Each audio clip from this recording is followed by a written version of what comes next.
번째 시간을 이어서 가도록 하겠습니다. 저희가 이제 그 저번 시간에 7장까지 얘기를 나눠봤고요. 이제 이번 시간에는 8장부터 역시 신꼬님과 머글님과 번들님을 모시고 이야기 나눠보도록 하겠습니다. 자, 우선 여러분은 이미 알고 계시잖아요. 제가 이 8장이 얼마나 빡쳐하는지. 그러니까 제가 빡침을 말해. 전 이 시간만 기다렸습니다. 차를 갈고 있었어요. 휙 넘어가시죠. 우리가 지금까지 6장까지 다룬 거 맞죠? 맞습니다. 네. 그리고 이제 마음이 급하고요. 산을 향해 지금. 이 네. 모든 시간은 다 8장을 위한 그런 시간이었다. 거죠. 그런 거죠. 일단 이제 전천님이라고 했어. 저는 사실 이 8장만 한 3번을 읽었어요. 여러 가지 이유로 인해 가지고 여러 번을 읽게 됐는데 먼저 이제 제일 우호적이고 중립적이다 말할 수 있는 신고님의 이야기로 저희가 아름답게 시작을 일단 하겠습니다. 여성이라는 또 그 다음 장 나오는 노예라는 그런 이야기를 통해서 어떤 주 예수 그리스도 때문에 역동적인 공동체가 가지는 어떤 그런 평등성 이런 거를 좀 많이 강조하시고 싶으셨던 것 같고, 근데 그거는 1세기 교회가 어땠는지 모르겠지만 이제 교회가 건강할 때는 사실인 것 같아요. 교회 건강할 때는 차별 없고 그 안에서 여성이라 차별하고 뭐 이러는 거 없고, 그런 의미에서 저희가 뭐 교회사적으로 잘 모르지만 사실 그 우리나라 역사를 통틀어 여권 신장에 가장 큰 공헌을 한 것은 기독교라 할 수 있다. 이제 이런 이제 말씀을 이제 하시는데, 우리나라 초기 기독교의 그런 이제 그 좋은 모습들이 있었을 거라는 생각은 들고요. 다만 저자도 이제 하는 것처럼 지금의 기독교는 이제 어떤가, 그런 어떤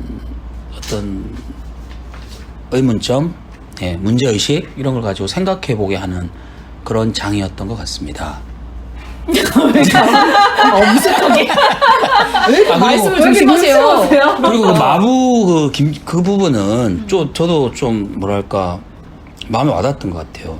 예를 들면 그러니까 정말 진짜 신분이 다른 사람이, 우리 얘가 여성장에서 이제 남성 종이라고 해야 되나? 남성 종이 얘가 나와서 좀 그렇긴 한데, 좀 여성의 그 얘가 나왔으면 더 이렇게 좀 맞아 들어갔겠죠. 그러니까 정말 이렇게 신분이 집에서는 다르고, 집에서는 상하가 딱 갈리는, 근데 그 사람이 막 교회에서 지도자로 뽑혔을 때, 건강한 교회에, 그 건강한 교회에서는 그런 사회적 위치를 떠나서 교회 지도자에게 깍듯이 지금 주인이, 그죠? 마부 이자익이 장로선거에 당선된, 그런 게 맞죠. 이게 건강한 거죠. 예. 지금의 모습하고 어떤지는 모르겠지만, 그래서 그런, 그렇습니다. 예. 그러니까 이분이, 저는 이제 그 여성장을 다루면서 너무 정치적이다. 좋습니다. 네, 너무 정치적이다. 이런 생각을 일단 했어요. 왜냐하면 여성을 다루긴 다뤄야겠는 거야. 근데 이분이 말하고 싶은 거는 사실 별로 없어. 그냥 지금 마지못해 다뤘군요. 그냥 지금 교회도 좋아. 괜찮아. 이런 생각. 근데 사실 그러니까 그건 너무 꼰대처럼 들리니까, 그러니까 이제 일단 초대 한국 기독교를 끌고 왔단 말이에요. 이거 초기 한국 기독교를 앞에서 한 번, 뒤에서 한 번, 이렇게 2번이나 말해요. 그런 거는 지금 여기밖에 없어요. 그러니까 할 얘기가 없는 거야, 사실. 숨이 상관구조군. 근데 그나마 지금 말씀하신 것처럼 그 예는 여성의 예가 아니죠. 이거 지금 노예장으로 가는 게 맞죠. 그 다음에 이거 지금 강호숙 박사님 글 가지고 와가지고 그러니까 우리나라 역사를 통틀어서 여권 시장에 가장 큰 공헌을 한 게 기독교다라고 말했잖아요. 저 이거 팩트 체크 해야 된다고 써놨거든요. 그리고 이제 제가 찾아본 결과, 그러니까 사실 요즘은 우리 때랑은 다르게 국사 시간에요. 고려 시대가 얼마나 여성 평등적이었는가를 가르친단 말이에요. 정말 놀라울 정도로 여성 평등적이었습니다. 그래서 거기서는 심지어 여성 평등을 넘어서 그러니까 여아 선호까지 있었다는 거야. 그 재산도 똑같이 나눠줬고 그 다음에 부모를 그러니까 이제 뭐랄까 그 모시는 것도 딸도 모실 수가 있었기 때문에 누가 그 당시 몽골 원나라에서 이제 딸들을 그 조공으로 바쳐라 그랬을 때 아들 바치면 안 되냐고 이런 편지도 썼다는 거예요. 그러니까 사실 우리나라 역사 내내 여성이 계속해서 낮은 지위를 가져왔다라는 거는 허구예요. 그렇지 않아요. 저는 똑같이 마찬가지로 고대 역사에서 여성이 계속해서 그러니까 지금 여기서 되게 강조하고 있는 게 그 당시에 그리스 문화는 굉장히 여성 억압적이었어 라는 거 얘기하고 있고 사실은 이제 그 당시에 그리스, 로마 그 다음에 마케도니아 이렇게 다 사실 세분화해야 되거든요. 그러니까 그거에 대해서 얘기하시잖아요. 그러니까 교회를 얘기할 때 고린도 교회, 그러니까 이제 이분이 그 타이센을 비판을 하면서 타이센이 고린도 교회가 이런 모습을 가졌고 이런 모습을 가졌고 이런 모습을 가졌어 라고 얘기한 다음에 이퀄 그래서 모든 기독교 교회는 고린도 교회 같은 모습을 가졌다고 결론을 내린다. 이걸 되게 비판적으로 보신단 말이에요. 마찬가지로 정은찬 박사님도 그 논문 쓴 게 그거잖아요. 그러니까 그 어디 교회? 데살로니가 교회 같은 경우는 굉장히 가난한 교회였다. 그래서 굉장히 다르게 접근해야 된다라고 이제 다르게 보는 거죠. 그러니까 지역마다 어떤 단일한 그리스도 공동체가 있는 게 아니라 그 지역의 사회나 경제적인 어떤 상황에 따라서 다른 모습들, 다른 역동들이 존재한다는 거를 이제 밝혀내고 있는 거잖아요. 그리고 이분의 어떤 에클레시아나 아니면 이제 지금 여기서 얘기하고 싶은 것도 그런 것일 텐데, 근데 이 여자 부분에 와서는 퉁치는 게 너무 많은 거예요. 그러니까 저는 제가 읽기로는 마케도니아 같은 경우에는 굉장히 여성의 지위가 높았다라고 알고 있거든요. 그러니까 그런 식으로 여성 역사에 있어서도 세분화된단 말이에요, 지금. 근데 여기선 다 이제 플랫으로 만들어, 일단은. 그 다음에, 그러니까 이거 지금 이제 저는 제가 아까도 말씀드렸지만, 이 그러니까 한국 기독교 역사를 뜬금없이 가지고 온 것도 좀 마땅치 않지만, 이거의 어떤 레퍼런스를 강호숙 박사님한테서 가져온다는 것도 납득이 다 되지 않는다. 그냥 강호숙 박사님은 조직신학자. 근데 여기서 꼭 가지고 와야 되는가? 뭐 이런 생각도 들었고요. 그 다음에 급진적 페미니스트에 대해서 일단 이제 비판하고 들어가잖아요. 당시 생각하기엔 이런 사회사적 연구가 페미니스트적 성서 해석을 교정할 수 있을 거라고 생각한다라고 말씀하신 부분이 있거든요. 제가 지금 그 부분이 252쪽에 여성의 역사 이렇게 얘기하시면서 현대적 페미니즘 시각으로 경도된 해석을 교정해주는 역할을 할 수 있다 이렇게 말씀하신단 말이에요. 그러니까 이런 부분도 너무 불친절한. 왜냐하면 페미니즘에도 여러 개가 있잖아요. 그쵸. 예. 근데 현대적 페미니즘 시각으로 경도된 해석이 이거 누구냐 하는 거야. 그게 뭐? 맞아. 그 해석이 뭔가? 그럼 무엇이길래 그가 이거 어떤 교정을 하는가? 이거 뭐야? 이거 시스루 피오렌자 네. 당신 거 받아들였다고 그렇게 획기적으로. 획기적으로 받아들여 좋아. 이거 그럼 시스루 피오렌자는 여기 속하는 건가 안 속하는 건가 이런 것도 좀 지금 궁금해지고. 페미니즘 해석에 대해서 자기는 경계한다라고 말하고 싶은데 또 한편에서는 그러면 여성 성도들이 여성 독자들이 이제 그 불만을 가질 테니까 사실 읽어보면은 뭔가 그러려면 잘 알고서 얘기를 쓰셔야지 되는데. 경계할 수는 있는데 뭘 경계하는지 얘기는 해줘야죠. 그러니까 이거를 쓸 때 자료를 수집해야 된다라는 생각조차 없으신 거죠. 제가 생각할 때는. 그리고 저 이거 궁금하지 않아요? 그러니까 이분이 지금 154쪽에서 사실 154, 언제까지야?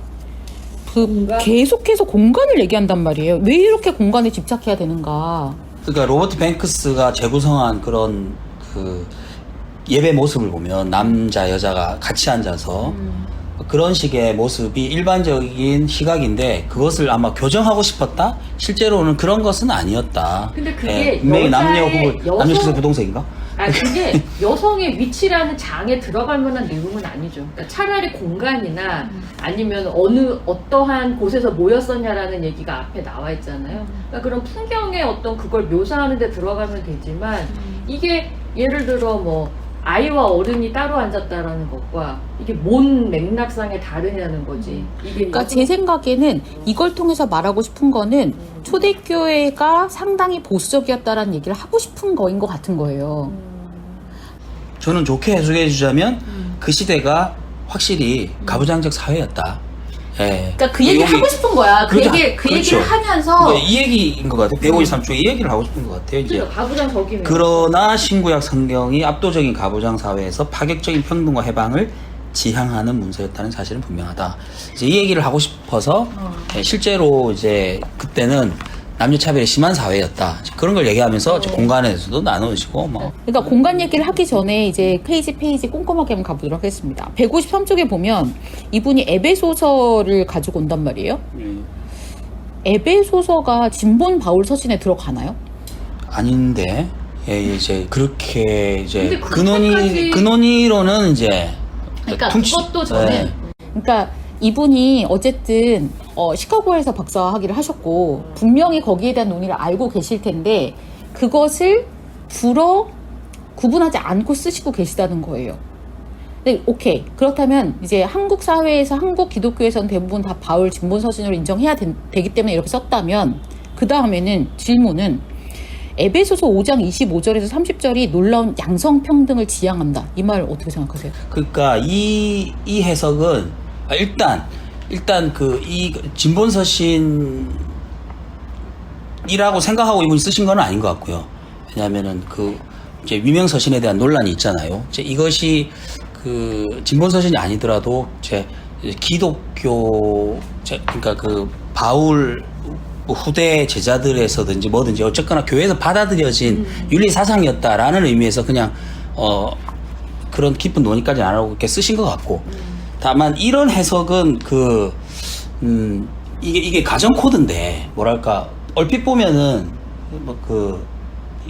이제 아내들은 남편에게 복종하라 뭐 이런 것들이 이제 도드라지니까 복종이라는 말에 대한 우리가 좀 거부감이 있어가지고 그렇게 근데 오히려 그것이 이렇게 저자처럼 받아들이는 해석도 많이 있는 걸로 제가 알고 있어요. 그러니까 맞는데요. 이것은 뭐냐면 남편에게 더 큰 의무를 요구한다. 왜냐하면 주님이 교회를 사랑했던 것처럼 됐다 그래. 죄송합니다. 그러니까 양쪽이 다 있는데. 그러니까 이제 여기서는 에베소서 요 구절에서는 바울이라고 주장하는 저자가 교회와 남편, 그 그리스도와 남편이 같아요. 은유 비유적으로. 그리고 교회가 여자 아내랑 같아요. 그래서 교회를 그리스도가 사랑하셨던 것처럼 남편도 사랑해라. 이제 요 말을 그런 남성 중심적 아주 그런 목사님들이 어떻게 푸시냐면은 이게 정말 놀라운 희생적인 사랑을 얘기하는 거다. 그러니까 이거는 오히려 남자 쪽에 더 큰 의무를 부여하는 거야라고 얘기한단 말이에요. 근데 그 정도 설교만 해도 굉장히 훌륭한 건데. 아하. 그렇게 안 하고 대부분은 맞아. 앞에만 복종해라를 많이 여자는 복종해라를 많이 근데 얘기하고. 그거를 얘기하시기엔 이분의 그건 아니죠. 거기까지는 아니잖아. 그건 모르겠고 제가 절에 읽기로 그 당시에 이 가정 코드에 대한 그 당시 이제 기독교 아닌 당시 문서도 있는데 거기에 어떤 가부장에 대한 코드는 대부분 없었다 하더라고요. 그런 면에서 이 에베소서나 이런 디모데 후서인가 뭐 이렇게 보여준 그 성서에서 보여주는 가정 코드는 차이가 있다. 분명히 왜냐하면 가부장이나 주인의 의무를 이제 규정을 하기 때문에 그런 면에서 뭐 비판받을 점도 있지만 이제 이 저자처럼 해석할 부분도 있는 것 같아요. 제가 생각할 때는 이분이 에베소서 5장 25절에서 30절을 둘러싼 논쟁을 모르는 게 아니에요. 알고 있을 거예요. 그런데 이거를 이렇게 굳이 가져와서 진본 서신도 아니잖아, 사실. 진본 서신도 아닌데 이렇게 논란이 되는 구절을 가져와가지고 이게 양성평등을 지향한다라고 얘기하는 거는 일단 페미니즘 해석을 까는 거야. 일단 한번 매겼어. 그래요? 네, 그쵸. 이거 정면을 매기는 거죠. 정면을 매기는 건데, 근데 여기서 모순이 발생하는 건 뭐냐면, 이렇게 주장할 때 타이센의 그 사랑의 가부장제가 옹호될 수밖에 없어. 사랑의 가부장제 옹호하는 거지. 그러니까 지금 그러니까 남편이 주인, 아버지가 주인인 그 가정이 얼마나 폭력적이었는가를 타이센의 사랑의 가부장제를 까기 위해서 얘기를 하셨잖아요, 이분이. 저는 깠다기보다는 그게 저자 생각이다는 생각이 좀. 그러니까 이분이 지금 우리가 지금 아까 이제 네. 로드니 스타크나 이런 몇 명의 저자들과 대화를 하고 있어요. 그렇죠? 학자들과 지금 대화 중에서 그게 이제 그 대화 과정에서 그 공간, 회당, 뭐 이렇게 지금 여자와 남자가 나뉘어져 있어. 이것도 되게 과도하게 우리는 이렇게까지 왜 얘기해야 돼? 근데 그 주장을 지금 너무 비판하고 싶은 거고, 너무 자기 주장을 하고 싶은 거고, 제 생각에는 타이센도 마찬가지예요. 타이센도 비판을 하고 있거든요. 근데 여기서는 사실 다시 와가지고 그 남편을 주인으로 섬기는 그 가부장제가 놀라운 양성평등이었다라고 주장하는 거는 완전 자기 모순이다. 그래서 아무런 설득력도 가지지 못하는 거다라고 생각해요. 근데 이분이 하고 싶었던 거 앞에선 타이슨을 까고 여기서 이제 페미니즘 성서해적을 까고 싶은 것이라고 저는 생각을 하고요. 근데 그렇게 효과적으로 까지는 않지만 그냥 선언해버리죠. 놀라운 양성평등을 지향하는 거. 아 진짜 나 여기서 되게 빡쳤는데. 그리고 그쵸. 그러니까는 이제 그 억압적 가부장제에서 평등과 해방의 에클레시아로 나오라 할 땐 언제고 다시 이게 놀라운 양성평등이다라고 얘기하는 거. 그다음에 이제 공간적 위치에 대해서도 사실은 이제 이게 그 회당에 대해서요. 회당의 고고학이 이전에는 그렇게 주장을 했대요. 그러니까는 회당이 남자 여자가 나눠서 앉았었다, 분리했었다라는 주장이 되게 많았고, 그러니까 그 당시에 이 어떤 예배 공간이나 이런 게 굉장히 그러니까 보수적이었다라는 주장들이 많았는데, 이제 고고학적으로 그렇게 밝혀지지 않는 거예요. 근데 고고학적 발굴을 해보니까 그런 회당은 사실은 6세기나 돼야지 나타나는 거야. 그 전에 회당들은 다 그런 구분이 없어. 그러니까 고고학적으로 이게 증명이 안 되는 거야. 그러면은 우리가 예전에는 유대교 회당이 나눠져 있었을 거라 생각했지만 사실 아니었다. 이렇게 되는 거죠. 그래서 여기서도 이제 이분이 그걸 밝히고 있는데, 근데 그런데도 굳이 이제 그 따로 앉았다는 걸 얘기를 하기 위해서 가져오는 자료가 뭐냐면 심포지움이잖아요. 157쪽에 보면 심포지움 관행에서 이제 여자들이 같이 앉지 않았다 이야기를 한단 말이에요. 근데 심포지움에 관련된 그런 자료들은 상류층의 자료잖아요. 근데 상류층의 자료를 끌어와가지고 얘기를 하고 있고, 그 다음에 집회서 9장 9절의 이 이야기를 과연 이 남자 여자가 따로 앉아야 된다라는 근거 본문으로 쓸 수 있는가? 이게 그냥 마치 내 이웃의 아내를 탐내지 마라라는 십계명처럼 그렇게 뭔가 그 잘못된 관계로 들어가는 것에 대한 경계를 하는 그런 본문인 것 같은데, 그런 본문을 가지고 와서 그래서 이 사람들 예배 드릴 때 따로 앉았을 거야 라고 적용하는 게 나는 너무 이상하다고 생각했고, 제가 생각할 때 그러면 이게 그때 원래 재구성은 같이 앉았다는 얘기인 건가요? 공간이 굉장히 넓다면 따로 앉을 수 있죠. 그러니까 만약에 남녀 칠세 부동석을 해야 돼. 그러면 집이 엄청 넓어야죠. 근데 집이 한 칸이야. 스튜디오야. 무슨 남녀 칠세 부동석이 있어요. 그리고 워크숍 같은 데 가면은 같이 그냥 일하는 거거든요. 작업장에서 남자 여자 브리스길라랑 아굴라랑 같이 일하는 거잖아요. 바울이랑. 그러니까 같이 일할 수밖에 없는 그러니까 대부분의 여성들이 나가서 일할 수밖에 없는 노동계급이었다면, 그리고 그 노동계급을 중심으로 하는 교회 모임이 있었고, 그리고 그런 모임들이 어떤 작은 그런 공간들에서 이루어졌다면 공간 분리라는 것 자체가 불가능했다, 제 생각에는. 그리고 공간 분리를 자꾸 얘기를 하시는 것은 공간 분리와 함께 리더십이 나눠질 수밖에 없는 거거든요. 그러니까 이거 마치 그거랑 비슷한 거예요. 그러니까 펜스룰이랑 되게 비슷하다고 저는 생각을 했어요, 사실. 그러니까 펜스룰이 공간을 나누는 거잖아요. 근데 공간을 나누면서 남성 리더십이 그러니까 공고화되는 과정을 거치는 그런 과정으로 간다고 생각을 하는데, 계속해서 이게 나눠졌다고 주장을 하시는 것은 여성 리더십에 대해서 인정하지 않는 발언이라고 생각을 하는 거죠. 그래서 이걸 되게 비판적으로 읽는데, 근데 근거도 되게 이상해. 그러니까 앞에서도 그렇고 노예 같은 경우에 보면은 그러니까 굉장히 세밀하게 그 구분을 하잖아요. 노예장에서는. 근데 남성 노예만 있었냐고. 여성 노예도 있잖아요. 그리고 여성 노예의 그런 지위에 있는 사람들이 교회로 대거 들어왔을 텐데 왜 여성들의 장에서는 이 사람들 마치 상류층인 것처럼 그려내고 노예 장에서는 이 사람들 다 남성이야? 이런 느낌을 받게 되는 그런 부분들은 굉장히 정치적인 선택이라고 생각을 하는 거죠.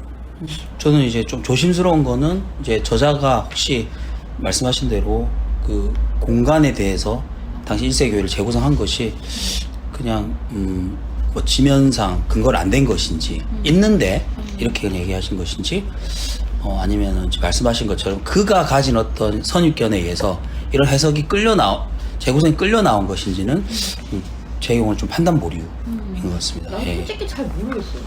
그러니까는 약간 좀 내용이 이게 친절하지 않다? 그리고 왜 이게 여성의 지위와 같이 하는 게 무슨 상관이지? 그냥 그런 생각을 했지만 그렇게까지 깊이 들여봐야 되는지는 설명을 듣고도 잘 모르겠어. 그러니까 뭐 진짜로 그랬는지 안 그랬는지는 알 수가 없는 거고 그냥 내가 드는 느낌으로는 그냥 성의 없이 썼다. 성의 없이 쓴 걸로 그렇게까지 생각 깊지 않았다.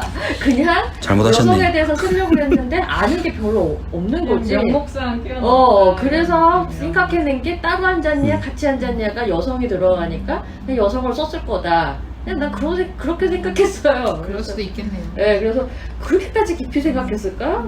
그러니까 제가 이제 160쪽에다가 이렇게 메모를 좀 해놨는데 그 마지막에 보면 로마의 가부장은 적어도 이론적으로는 모든 식소를 죽이고 살리는 권리를 가졌었다. 이 권리는 1차적으로 노예에 대한 퀴리오스의 권리고 당시 아내가 남편을 퀴리오스라고 부르는 관행이 있었으며 신학 성경 역시 이 관행을 지지하고 있다는 점은 충격적이다.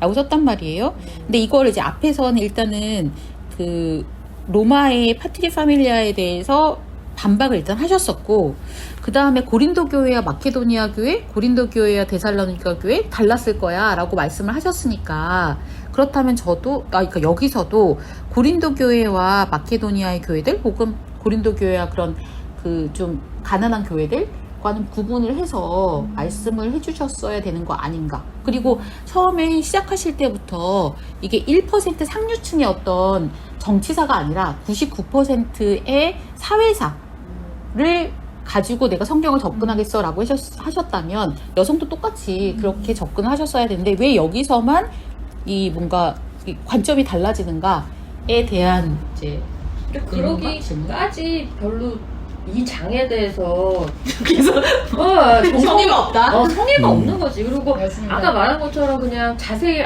알고 싶다는 노력도 별로 안 하신 것 같고 레퍼런스도 그래서 불충분했던 것 같고 그치만 뭐든 쓰긴 써야 되니까 내 보기엔 영 상관없는 따로 왔냐 같이 왔냐 그러니까 나는 언니가 제일 까고 있어 지금. 제일 그런가? 비판적이시네요. 혹시 들으신다면 제가 옹호해드리는 겁니다. 질문을 하나 던지자면 제가 이 장을 읽고서 질문을 끄적거리는 건데 예수하고 바울이 꼭 현대사회에서 보는 것처럼 그렇게 여성을 동등하게 다루는 사람이어야 돼요? 아니면 그냥 우리가 예수하고 바울을 그 시대, 그러니까 저는 그래도 저자의 말에 일부 공감하는 그 하나가 있는 게 그 한계점을 그냥 갖고서 이해하면 안 돼요? 그 시대의 1세기의 다른 남자들처럼 똑같이 여성들을 대했을 거라고 저는 생각하거든요. 그러니까 뭐 우리가 예수님을 더 완벽하다고 생각할 수도 있지만 나는 1세기의 남자에서 그렇게 많이 안 벗어났을 거라고 생각해요. 물론 모든 없거나 소외받는 사람에 대한 일반적인 어떤 그런 사랑을 우리는 갖고서 지금 현대사회에서 바라볼 수는 있지만 예수님이 꼭 우리가 지금 바라는 것처럼 그렇게 꼭 여성을 그렇게 봐야 하는 사람일까? 아니면 바울이 꼭 그렇게 봤어야만 하는 걸까라고 나는 그냥 그렇게 보면 안 되나? 왜 안 돼요? 되죠. 되는 거지. 그럼요. 내가 그러니까 저는 아니요, 이상하지 않습니다. 그러니까 저는 예수도 그렇고 바울도 그렇고 꼭 그러니까 지금 생각하는 것처럼 우리가 그런 수준의 어떤 그 아주 모든 면에서 모든 정치적인 면에서 올바라야 된다고 생각하지 않고 그럴 수도 없다고 생각을 해요. 근데 제가 이제 그 여성주의적 관점에서 성서를 읽고 그다음에 이제 1세기 교회를 상상을 할 때 내가 주목하고 싶은 건 뭐냐면 그냥 여성이라는 인간들이 만들어낸 역동을 보고 싶은 거거든요. 그러니까 사실은 여성들이 초대교회로 들어갔을 때 그리스도 공동체로 들어갔을 때 무언가를 받기 때문에 들어갔을 거라는 그런 생각이 들고 그 들어갔을 때의 그러니까 예수도 완벽하지 않을 수도 있고 바울도 완벽하지 않을 수도 있지만 그들이 가지고 있던 어떤 해방의 맹아라는 건 분명히 있었고 그리고 그것을 어떻게 발전시키는가는 그 구성원들이 발전시켜 나가는 거잖아요. 마찬가지로 우리가 복음을 받아들일 때 이 복음을 받아들여서 어떻게 현대사회에서 역동적으로 발전시켜 나갈 것인가. 그러니까 바울은 동성애가 안 된다라고 말하는 것 같지만 그 원래 그 아주 순수한 맹아가 있다면 그 해방의 맹아를 우리가 가져와서 바울보다 더 바울적으로 교회를 만들어 갈 수 있다. 근데 그 사회, 그러니까 그 1세기에서 여성들이 그렇게 많이 참여하고 들어갔던 그 교회가 정말 성서가 말하고 그리고 이 남성 신학자들이나 이런 사람들이 말하는 것처럼 그렇게 여성들이 정말 아무것도 안 하고 그렇게 수동적으로만 있었을 것이냐. 아닌 흔적들도 너무 많다는 거죠. 그러니까 바울이 꼭 그래야 된다는 게 아니라 거기에 들어갔던 여성 주체들을 좀 주목을 하고 싶은 것 같아요. 그러니까 그 말을 나는 충분히 이해하는데 그러니까 내가 말하는 포인트는 이 책에서도 그렇지만 굳이 바울을 우리가 그러니까 특히 남성 목사님이나 이런 사람들이 굳이까지 그렇게 변호를 하고 거기에 우리의 이분은 바울은 1세기에 살았던 유대인 남자인데 그 사람의 말이 100% 옳아야지 되기 때문에 우리의 그런 것을 거기다가 갖다 띄워야지만 되냐 이제 그런 그쵸. 질문인 저도 거고 그렇게 생각해요. 네. 바울이 갖고 있는 한계점은 그렇고 이 점은 그 시대에서는 이렇게밖에는 말하지 못하지만 그 밑에 깔린 거는 이거기 때문에 그렇게 해석을 해줘야지 될 것 같은데 예수님과 바울을 너무 흠없는 사람으로서 만들어야 하기 때문에 거기에 그거를 갖다 붙이는 그런 게 근데 오히려 또 저자는 그렇게 얘기하고 있어요. 바울과 예수를 현대의 페미니스트의 관점으로 보면 안 된다고. 그러니까 저는 근데 그 말씀 맞는데 약간 머글님이 말하신 그 부분을 생각해보자면 그래 그 시대의 아들들이니까 이해해줘 여성인 너네들이 이해해줘 이런 느낌이라면 노예제도에서는 좀 그거를 비판해야 돼 이런 방식으로 나간다는 거예요. 아니 네. 이해해줘가 아니야. 그러니까 그 한계에 갇혀 있는 사람들이야 예수랑 바울도. 그러니까 이거를 읽을 때 여성인 니네들이 좀 봐줘라. 그 시대적 한계를 좀 이해하고 그냥 그거를 인지하고 가자 이러는데 노예제도나 다른 문제에 있어서는 아 이거는 비판받을 만한 것이다 라고 말하는 약간 그 온도 차이가 있는 것 같아요. 맞아요. 저도 그러니까 그게 좀 불만인 게 근데 그것도 굉장히 정치적이에요. 왜냐하면 여성의 문제는 지금도 문제거든. 근데 노예제도는 문제는 지금은 없잖아. 없지. 그리고 없는 문제에 대해서 사람들이 굉장히 급진적으로 말하면서 지금 전선이 그어져 있는 것에 대해서는 어쩔 수 없고 편을 어디에 섰는지가 보인다는 거지 맞아, 사실. 근데 맞아. 아닌 것처럼 얘기한다는 거야. 그 짜증난다고. 근데 책을 쓰려면 그렇게 쓰지. 누가 대놓고 저는 정치적이어서 여기서는 약간 애매하게 하겠지만 뒤에 가서 분명하게 하겠습니다. 그러냐고. 그러니까 이게 근데 이런 식의 글쓰기가 제 생각에는 그러니까 체제를 옹호하는 그런 역할을 하게 되기 때문에 되게 위험하다고 생각해요. 되게 안 정직하지는 좋아요. 못하죠. 네. 근데 뭐랄까 진보적인 분인 것처럼 이렇게 그런 외피를 입고 이런 얘기를 이렇게 나이스하게 하고 그러면 이제 이거 읽으면서 이제 그 신고님 같은 분은 좋은 얘기다. 저 같은 경우는 이제 뭐 지금의 다른 분들의 시각을 보면서 이제 놓친 부분일 수 있는데 아마 그 8장하고 9장을 합쳐서 자연스럽게 보게 됐던 것 같아요. 그러니까 맞아요. 여성과 노예라는 것이 분명히 이 저자가 썼던 용어대로 뭐였죠? 사회적 죽음에 있는 상태였고 그런 의미에서 이제 같이 받아들이면서 아마 그렇게 받아들이지 않았을까. 기본적으로 저는 뭐 이 저자의 그 성경에 대한 시각, 그러니까 분명히 가부장제적 문서이지만 이제 아까 그 맹화를 얘기하셨는데 신나님이 비슷한 얘기일 수 있는데 분명히 어떤 또 다른 저는 그거를 좀 시대 정신이라고 가끔씩 표현을 해요. 예, 시대 정신. 그러니까 특히 갈라디아서 3장 28절 같은 경우에 이제 그런 것들한테 시대 정신이라는 말도 굉장히 좀 시대착오적인 말이죠. 군대의 개념인데 아마 근데 저도 이제 생각할 때 뭐가 그들을 끌어들였을까? 노예든 여성이든 분명히 그들을 끌어들이고 해방을 주는 무엇인가가 있었는데 그것은 무엇이었을까 생각해 볼 때 분명히 바울이 여러 여성 동역자들과 함께 동역했던 모습이 분명히 있고 근데 이 저자도 그렇게 얘기하죠. 바울이 분명히 구조를 흔드는 사람은 아니었잖아요. 왜냐하면은 사실은 바울은 굉장히 결혼 제도 자체를 거추장스러워하는 사람이었거든요. 그래서 뭐 과부들에게도 결혼하지 마라. 그 결혼해봐야 그 저기 남성 마스터에게 뭐 큐리오스 이러면서 그죠? 살아줘야 되는데 왜 그러냐? 그 바울은 왜냐하면은 우리가 뭐 많이 들어봤듯이 정말 막 3, 40년 내에 주님이 파루시아 오신다 믿었던 사람이기 때문에 굉장히 모든 게 상대화되는 거죠, 사실은. 그래서 그런 의미에서 어떤 여성 문제, 그러니까 여성 해방의 문제, 노예 해방의 문제, 이런 모든 것들도 사실은 상대화되면서 그러나 그 공동체 내에서는 그 어떤 복음이 주 예수 그리스도라는 주 예수 그리스도의 뭐 현존이라는 그런 얘기를 하던데 그 안에서 어떤 기본적으로는 차별이 없는 그런 시각이다는 게 뭐 사실 제가 뭐 계속 저도 뭐 가지고 있는 한계일 수도 있는데 제 이제 생각인 것 같습니다. 예, 사실. 근데 지금 갑자기 책을 다시 보면서 들었던 질문이 아까 신자님이 여성은 되게 획일적으로 얘기하고 노예는 여러 가지 층이 있었다. 노예 같지 않은 노예도 있었고 뭐 왕의 노예나 이런 사람들은 웬만한 사람보다 훨씬 낫었고 그래서 여기에서 우리가 생각하는 종과 노예 막 이런 게 우리의 시선으로 봤을 때는 그렇게 막 되게 처참하고 막 그다음에 뭐 노예가 그렇게 막 엄청나게 그런 건 아니었다라는 말들을 썼잖아요. 근데 결론이 뭐지?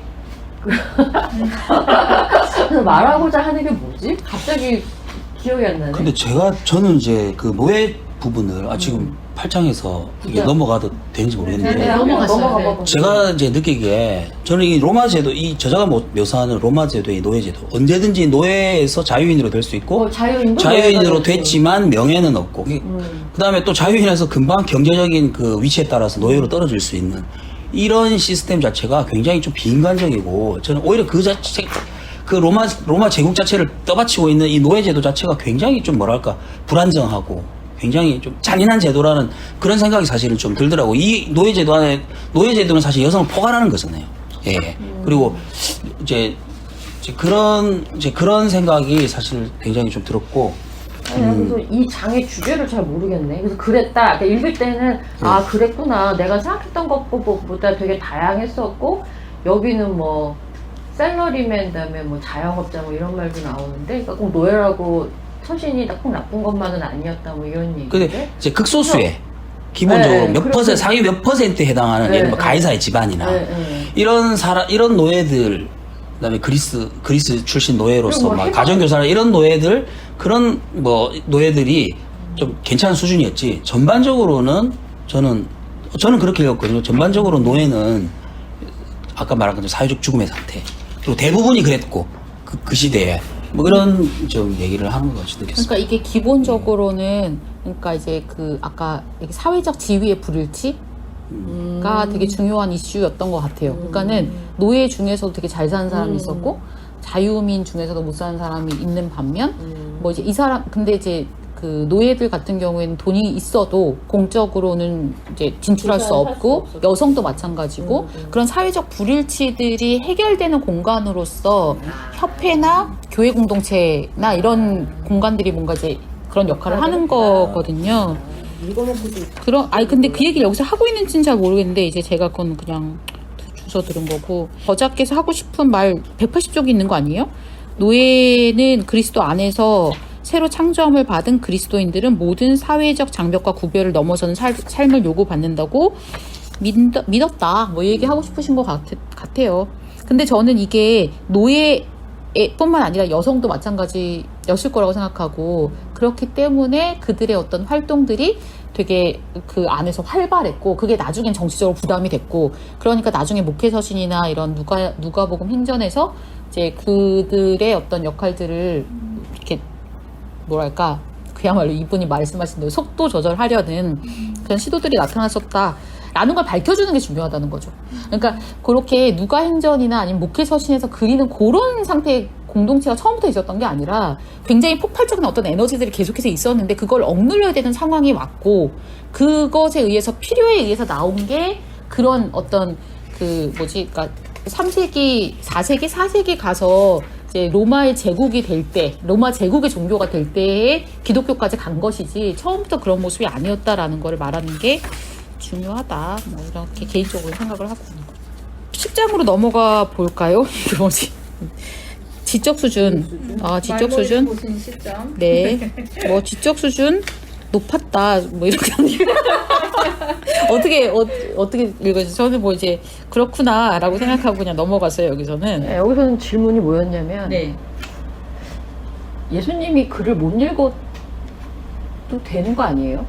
되죠. 되죠. 근데 여기서는 예수님이 글을 읽었을 거다. 그렇게 그리고 싶은 거죠. 저는 바울이 더 충격이었어요. 그냥 그렇게까지 상류 그건 그냥 아니었다. 저 같은 일반인이 배울 때는 바울은 엄청 똑똑하고 가말리엘 문화에서 되게 잘난 사람으로 생각하는데 바울의 교육 수준. 네, 바울의 교육순이 여기 책에 뭐라고 나와 있었더라? 최고의 엘리트나 전문 네. 연설가의 수준은 아니었다. 192쪽에 보면은 뭐 필론 글을 펴놓고 한쪽에 어, 바울 어. 자신을 비교해서 읽어보면 필론 수준은 아니라는 거지. 근데 최고 지식이라고 그럴 만한- 약간 수준이 넓다. 그럴 수 있을 것 같은데? 그러니까 저는 놀랐어요. 네. 그러니까 이게 행전 때문에 그래요. 행전이 바울을 굉장히 미화시키거든요. 근데 가말리엘을 밑에서 공부 안 했을 거라고 학자들은 생각을 해요. 그리고 그것도 로마 충격이다. 시민권자도 아니었을 거라고 생각해요. 또 충격이다. 왜냐하면 바울 서신에서는 네. 바울이 매 맞았다고 하잖아요. 네네. 근데 로마 시민권자는 매를 맞을 수가 없거든요. 그러니까 시민권자도 아니었을 거고, 그다음에 이제 가말리엘 아래서 공부한 것도 없을 거다. 그냥 그것도 얘기를 안 해. 그래서 매 맞고 조심히 자기가 원래는 로마 시민인데 이렇게 밝히지 않았어요. 아니에요. 그런 거 없어요. 없어요? 아니 그래서 로마 시민인데 네가 때렸다 이러고 그러니까, 군인 쫄잖아. 그래서- 그건 행전.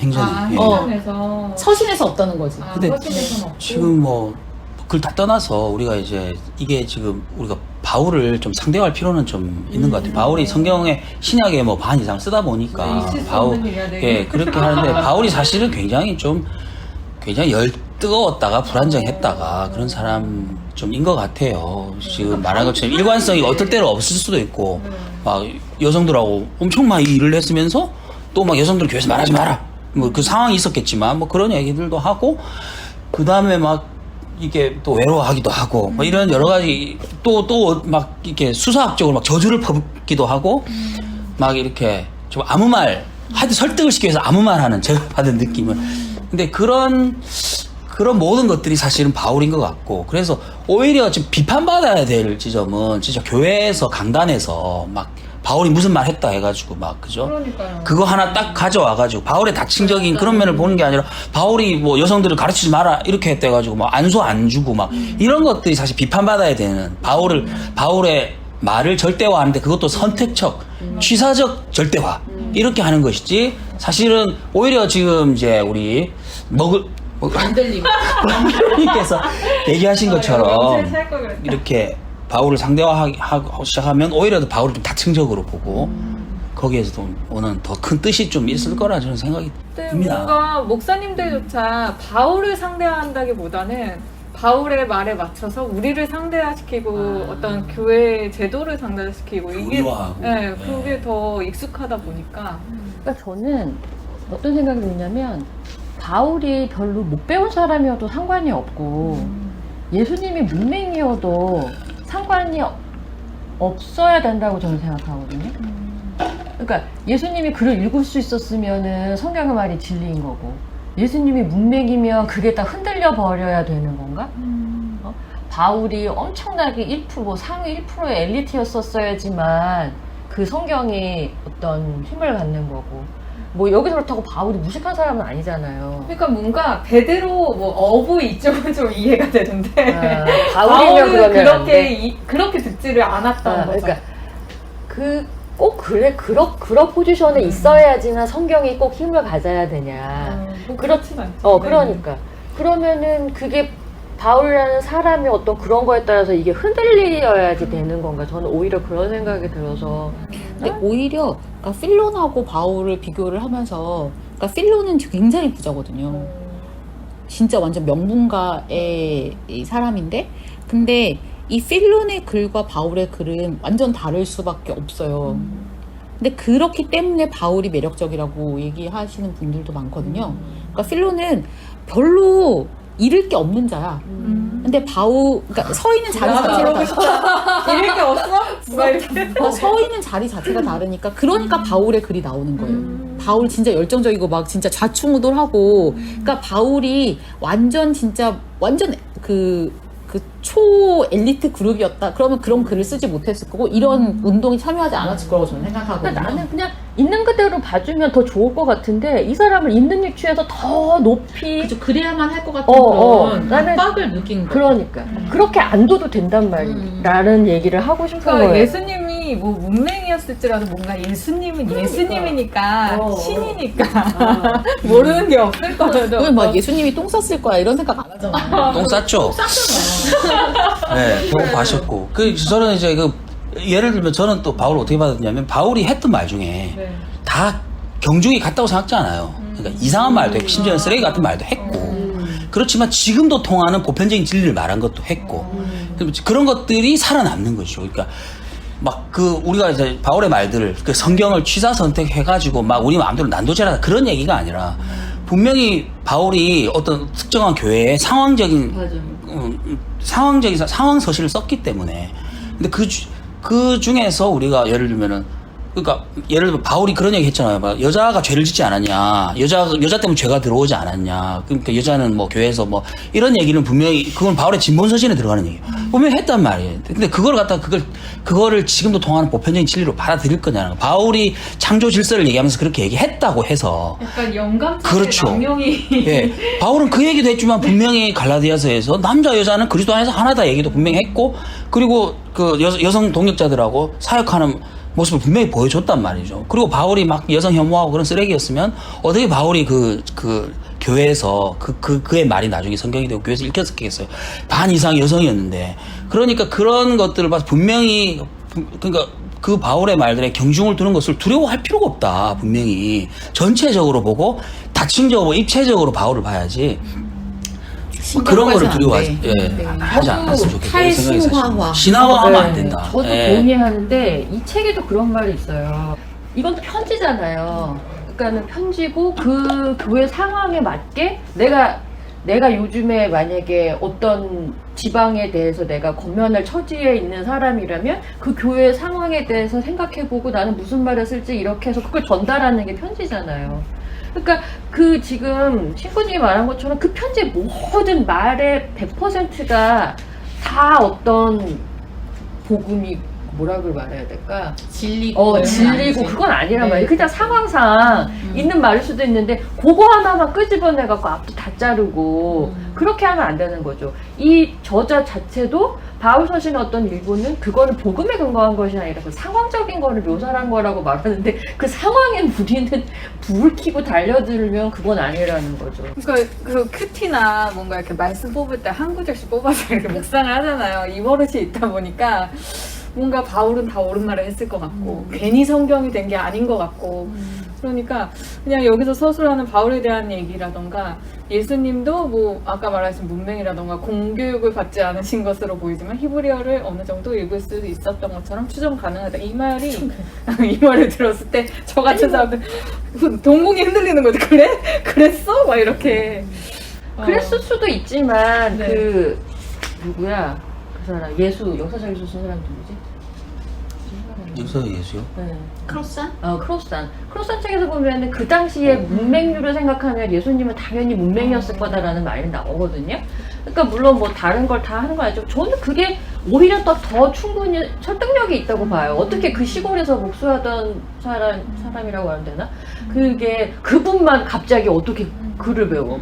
중간에 아무도 글 배워줄 사람이 없는데 그게 오히려 또 이상하지. 그러니까 물론 하나님의 아들이니까 그러셨을 수도 있지만 그렇지 않아도 된다는 거예요. 저는. 저희가 이제 그 11장. 네, 11장 저는 사실 8장에서 모든 에너지를 다 쏟고 있어요. 어쩐지 아까부터 그 말이 없어졌어. 야, 그렇게 산에 정상을 찍고 지금 토닥토닥 이렇게 다리 후돌리며 내려오는 그 기운. 맞습니다. 이제 11장 어떻게 신다님 얘기할 때 일부러 뭐 할 필요가 없어. 제풀에 지쳐서 조금 있으면 없어질 거 사그라들 거기 때문에. 아 근데 이 예배장은 실질적으로 그냥 뭐 목사님들이나 저 같은 사람들이 제일 뭔가 흥미로워할 만한 예배라는 장이잖아요. 어떻게 예배했을까? 저는 그 213조 하단에 바울이 영적 예배라는 개념을 제시했는데 영적이라는 말이 합리적이라는 말이라는 게 또 되게 기존에 들었던 영적 예배는 뭔가 그 카리스마틱해야 되고 막 이런 거 같은데 그게 아니라는 말이 신기했어요. 다들 힘이 없으시네요. 나만 아니, 다 좋은 말만 나만 예배 좋아하는 건가? 좋은 말이니까 다. 넘어가 볼까요? 아우 번데인 덕분에 그래도 예배를 자, 다뤘어요. 그리스도인들은 왜 핍박을 받았을까? 뭐 박해가 그렇게 그 광범위하지 않다 이런 거는 되게 역사적 사실이기도 하고요.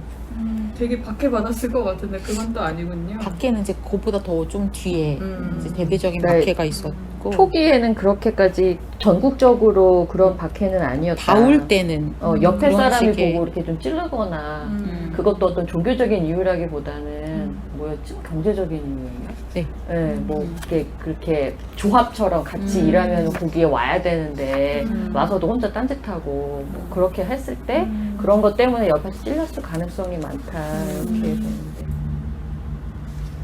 신고님 말 좀 해봐요. 말 좀. 우리나라 출장에서 이 책이 끝났어. 말 좀 출장에서부터는 해봐요. 부록이야 부록. 뒤에 쓴 게 많던데 그 문서에. 그 뭐 기독교 박해가 이제 세 시기로 나뉜다는 거 아잖아요. 지금 우리가 주로 다루는 시기가 이제 30년경부터 64년 로마 대화제 이전이니까 이때는 확실히 그 동료로부터의 박해, 경쟁하는 그러니까 유대 공동체 회당하고 경쟁을 했기 때문에 그 유대 공동체 회당의 일부로 존재했고 그래서 이제 이제 그렇기 때문에 옆으로부터의 박해이고 또 경제적 박해이고 사회적 박해이고 이제 그런 얘기들이 있었는데 그런 것들을 너무 뭐냐 하면은 저자도 이제 얘기하듯이 그런 부분들을 마치 대대적인 박해가 있었던 것처럼 과장해서 한 것은 기독교 저자들의 책임이다. 근데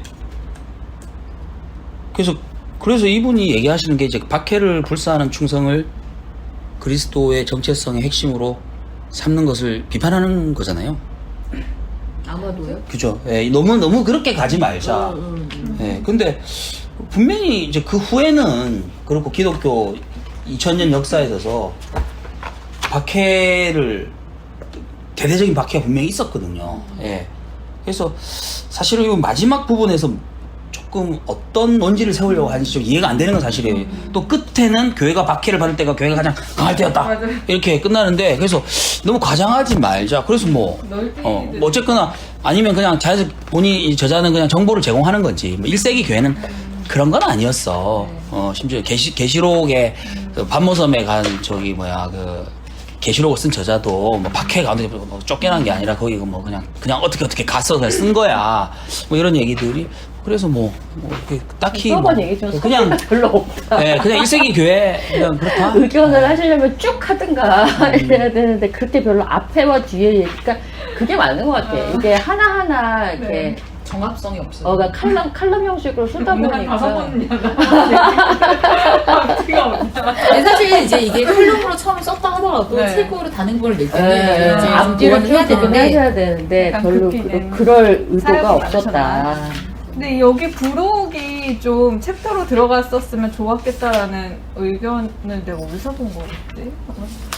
그리고 신고님도 부록에 대한 거를 뭔가 많이 쓰신 것 같은데. 저는 이 부록이 조금 제 앞에 장들하고 좀 결을 좀 달리하면서 대본에 3장을 할애하셨어요. 예, 본신이 어떤 그 어떤 학자로서의 이 학자로서의 한을 방법론. 여기서 네, 이렇게 부록에서 지금 뭐를 썼는지 기억 안 나지만 저는 이 부록 부분이 조금 더 좀 유용하다. 재밌게 읽었던 것 같아요. 맞아요. 예, 그래서 근데 그게 뭐였는지는 지금 제가 뭐 쓰긴 썼는데 그죠? 엄청 음. 길게 그랬던 것 뭐 같아요. 사실 이제 이렇게 연구사 같은 거를 쭉 이렇게 얘기해 주는 거는 뭐 재밌었어요. 그러니까 부록의 그 어떤 그 이분의 주의는 좀 절충하자. 그러니까 이제 너무 한쪽으로 치우치지 말자. 뭐 이런 그러니까 그런 얘기였던 것 같아요. 그러니까 어떤 신학적 환원주의를 하면 안 돼. 무조건 지금 우리가 이제 많이 얘기했던 것처럼 자신이 가지고 있는 신학적 배경을 가지고 모든 것을 그 일도 양단의 칼로 특히 1세기 교회의 재구성까지도 막 그런 막 신학적 칼로 이거 예를 들면 장로교 개혁파는 개혁파들 이렇게 하는 것들 비판하는 반면에 그런 사회학적인 방법도 그런 사회학적인 방법도 좀 경계를 하면서 써야 된다 뭐 그런 얘기를 했던 것 같고요. 저는 그게 좋아서 255페이지의 맨 끝에 보면 사회학적 연구는 오랜 크리스텐덤 기간을 거치는 동안 왜곡된 신학적 구도를 본래 성경의 맥락인 기독교 세계 이론으로 다시 가져가는 데 도움을 줄 수 있을 것이다. 성경이 쓰여졌을 때는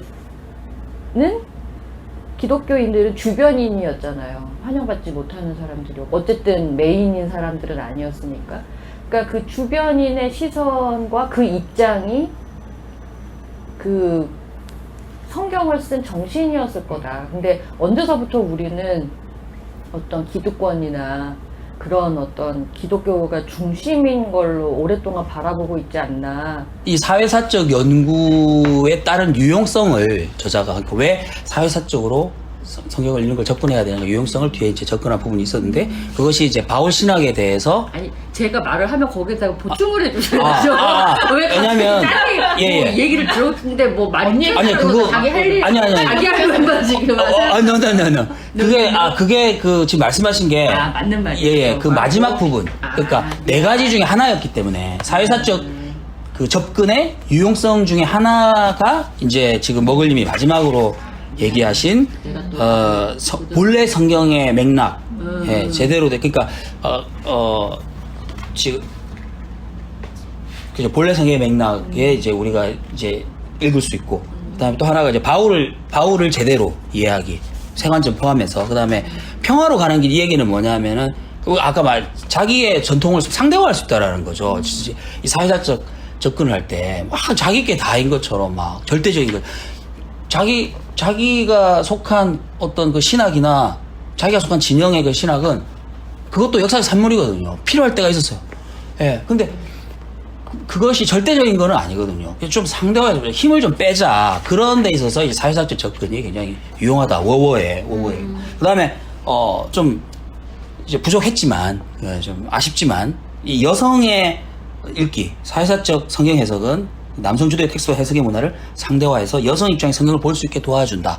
이것들이 여기서 이 책에서 저자가 그 목적을 얼마나 달성했는지는 좀 의문스럽지만 그러나 어쨌거나 사회사적 연구는 그 성경을 여성의 입장의 성경을 볼 수 있도록 하는 도구다. 이제 그런 얘기를 이제 하고 또 좋았던 게 이제 아까 처음에 말씀드렸던 한데 이게 일상의 신학. 그러니까 영웅들의 신학이 아닌 막 정치 지도자 장군들의 신학이 아닌 예, 그죠? 장군들의 신학 쪽이 나는데 장군들의 역사 이렇게 우리가 뭐 역사라는 걸 다 보면 프루타르크 영전 막 이렇게 조선시대부터 조선왕조실록이 왕들의 역사고 정치사의 역사 지배층의 역사인데 그런 것이 아니라 실제로 그때 사람들이 그때 영수증에서 뭘 썼냐 그때 사람들이 계약서에서 뭘 썼냐 그때 그런 것을 통해서 정말 그 일상의 보통 사람들이 진짜로 그 시절에 이제 받아들였던 그런 그런 이제 재구성 그런 걸 도와주고 이제 뭐 그런 것들을 이제 정리한 있어서 예 좋았습니다. 저는 여기서 하나만 짚자면, 그러니까 이제 저자가 마지막에 뭔가 사회사적 그 접근이라는 것이 굉장히 객관적이고, 그러니까 여태까지 좀 경도되어 있던 그런 성경 읽기를 이렇게 교정해 줄 수 있는 그런 방법론으로 얘기를 하고 있는데, 어느 정도 동의하는 거는 있지만, 그러니까 앞에서 맨 앞에 이제 시작할 때 그런 말씀하셨던 것 같아요. 그러니까 사회사적 읽기라는 것 자체가 일단은 문헌을 비판적으로 읽어야 되고, 그 다음에 그러니까 파피루스나 이렇게 그런 그러니까 발견되는 것들이 지금 말씀하신 것처럼 뭐 영수증이라던가 아니면 레시피라던가 아니면 계약서라던가 이런 되게 굉장히 파편적이고 그거 자체로는 사실 맥락이 없이 나오는 것들이잖아요. 그러니까 해석이 필요한 거란 맞아. 말이에요. 그다음에 이제 고고학적인 발견도 마찬가지고 고고학적 발견도 엄청난 해석을 동반하는 거잖아요. 그렇기 때문에 그러니까 어떻게 해석할 것인가는 분명히 해석자의 관점에 따라서 달라진다. 그래서 저는 그러니까 이제 이게 사회사적인 접근이기 때문에 해석자의 입장을 밝히는 것에서 예외는 아니다. 그러니까 이게 사회사적 접근이건 어떤 접근이건 반드시 이 해석자, 저자, 여기선 저자겠죠. 저자는 자기가 서 있는 자리에 대해서 인식할 수 있어야 되고 그 자리의 한계를 스스로 성찰할 수 있어야 되는 것 같아요. 근데 제 생각에는 이제 그래서 이 책에서는 그런 모습은 저는 좀 못 본 것 같고, 그리고 이제 반면 교사로 저는 이제 그런 자기 성찰 학자로서 아니면 저자로서 어떤 말을 할 때에 자기 자리를 밝히고 자기의 한계에 대해서 인식하고 그것에 대해서 성찰하는 자세를 글 전체에서 녹여내는 것이 얼마나 중요한가. 이게 이제 독자 입장에서도 사실은 지금 여기에 앉아있는 우리들은 나름 그래도 신학을 좀 공부를 하고 다른 정보들을 가지고 있는 사람들인데, 근데 그렇지 않은 독자들 같은 경우에는 이제 그 저자가 이끌고 싶어하는 방향으로 가는 거잖아요. 근데 거기에서 도달하는 곳은 분명히 어떤 자리가 있다는 거죠. 저자가 의도한 자리. 그러니까 그것과 뭐 일치하는지 아니면 비슷한 언저리이든지 간에 그 자리가 있을 텐데, 그 자리가 꼭 객관적인 자리는 아니라는 거를 저자가 말해야 되지 않을까? 이런 생각이 저는 좀 드는 것 같아요. 결론이라기보다는 질문인데, 아까 우리가 서두에서도 뭐 초대교회로 돌아가자. 근데 그 초대교회가 뭐냐? 그 초대교회가 뭐 가정교회냐? 그리고 여기도 나왔지만 저마다 교회들이 다 우리가 성경의 원래의 뜻을 따르고 있다고 하지만 그 어느 교회도 더 뭔가가 성경적이거나 덜 성경적이거나 라는 교회는 없다. 여기 그런 말이 있었던 것 같거든요. 돌아가고 싶은 초대교회라는 거는 뭔가? 저는 그런 질문이 들거든요. 어떤 모습인가? 가정에서 모이는 어떤 모습인가? 근데 가정이 아니래. 그러면은 뭐 소규모로 모인다는 건가? 뭐 어쩐다는 건가? 그러니까 형태를 따라가는 건 아닐 거고 어떤 정신을 따라가는 거고, 그러니까 여기서도 말하는 것처럼 뭐 제도, 뭐 어떤 뭐 그런 거를 따라가는 건 아니잖아요. 왜냐하면은 교회마다 다 그 상황에 따라서 다르게 했다고 하고, 그 바울 시대에서도 하나의 획일적인 건 없었는데. 우리가 이제 아까 쭉 얘기해왔던 거지만 저는 이제 책을 읽으면서 또 질문도 하셨으니까 한번 생각해 보자면, 그 예수 그리스도라는 어떤 조건, 예수 그리스도라는 현존 외에 모든 어떤 사회적 조건이라는 것들을 차별, 모든 어떤 그 이외의 것들을 상대화하는 그런 공동체라는 게, 제가 생각하기에 어떤 성경이 얘기하는 그런 정신이 아닐까 생각을 하고요. 근데 이게 사실 말이 쉽지 정말 어렵거든요. 지금 우리 교회가 어쩔 줄 몰라 하잖아요. 성소수자?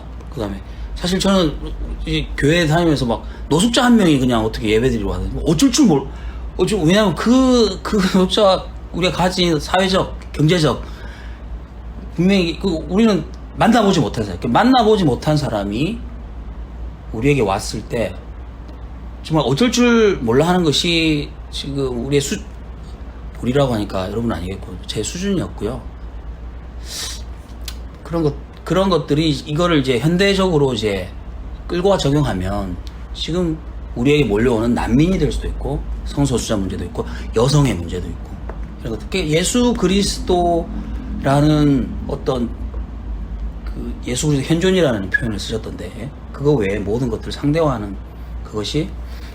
그것은 정말 진짜 실천의 문제고 그런 것이 이제 아닐까. 우리가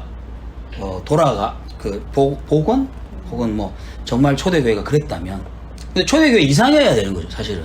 왜냐하면 그때는 분명히 우리가 아까 얘기했지만 가부장제를 구조적으로 극복할 의사가 전혀 없었. 지금 우리는 구조적으로 가부장제를 극복해야 될 그런 과제까지 하는 상태에서 사실은 어떻게 보면은 초대교회로 돌아가는 게 초대교회를 극복해야 되는, 저는 그런 거라 생각하거든요.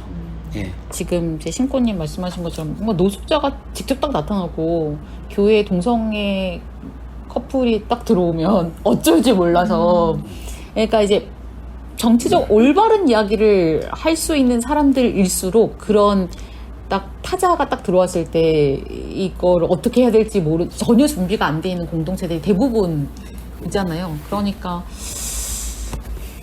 모르겠네요. 그런 사람들을 만나려는 노력도 좀 필요한 것 같고, 그리고 그러니까 성서의 해석에 있어서 저는 성서 해석 되게 중요하다고 생각해요. 이게 우리가 이제 말하자면 종교장 안에 있는 사람들이잖아요. 종교장 안에서 설교라는 게 너무 중요하고 성서라는 게 너무 중요한데, 그걸 어떻게 발화하느냐가 엄청난 힘을 가지고 있어서, 저는 그러니까 목사님들이 웬만하면 자기 교회를 지켜야 된다. 그러니까 지킬 것이 있는 사람들이 아니었으면 좋겠다는 생각을 자주 해요. 그러니까 지킬 것이 너무 많은 사람들이 말을 하다 보니까 이게 그냥 어떤 종교의 권위를 잇고 자기 것을 지키는 이야기밖에 할 수 없는, 그래서 전혀 사회가 나가야 될 방향을 제시해주지 못하는 그런 결과를 계속해서 실패한다고 생각하거든요, 거기에. 근데 내가 지켜야 될 것은 진짜 복음밖에 없다. 그리스도의 말씀이고 하나님의 나라다라고 생각한다면 지금보다는 훨씬 더 말하자면 급진적이고 진보적으로 이제 교회 조직에 대해서도 재고하고, 그리고 나아가서는 그러니까 사실 아쉬운 건 아마 이제 이 목사님이 계신 교회가 엄청나게 큰 교회고 되게 나름 힘을 가지고 있을 거라고 생각하는데, 이런 책을 쓰시는 이제 목사님의 교회조차도 너무 전형적인 딱 모습을 가지고 있다. 그러니까 외관적으로, 안으로는 어떤지 모르겠어요. 그렇지만 저는 외관도 굉장히 중요하다고 생각하거든요. 그런 거는 좀 어떻게 안 바뀌나, 이런 생각. 책을 다 다뤘어요. 너무 뿌듯합니다. 우리 진짜 우리처럼 이렇게 다룬 이 사람들은 우리가 처음일 거야. 그러겠죠. 아마 저자도 다 모를걸? 저자 기억 안 날 수 있어요. 그러니까 저자님이 다 모르는 것도 우리가 발견하는 게 있었을 이런 게 수도 바로 독자받은 비평이죠. 그렇죠. 의미는 그렇죠. 독자에게서 완성된다. 뭐 이런 거 아니겠습니까? 좋습니다. 네, 신고님 소감 한번 뭐 네. 들어볼까요? 저는 아까도 처음에도 말씀드렸지만 제가 이 팟캐스트에 최초의 남성 출연자라는 게 정말 너무 영광스럽고요. 영광스러워. 우리는 당신을 남성이라고 생각을 안 해. 그게 중요한 겁니다. 그게 그렇게 네. 저를 어떤 남녀로 네. 생각해 주지 않으셨다고, 편하게 받아주셨다라는 그 생각이 저는 감사하고, 어떻게 보면은 제 스스로에게 자랑스러운 일일 수도 있는 겁니다.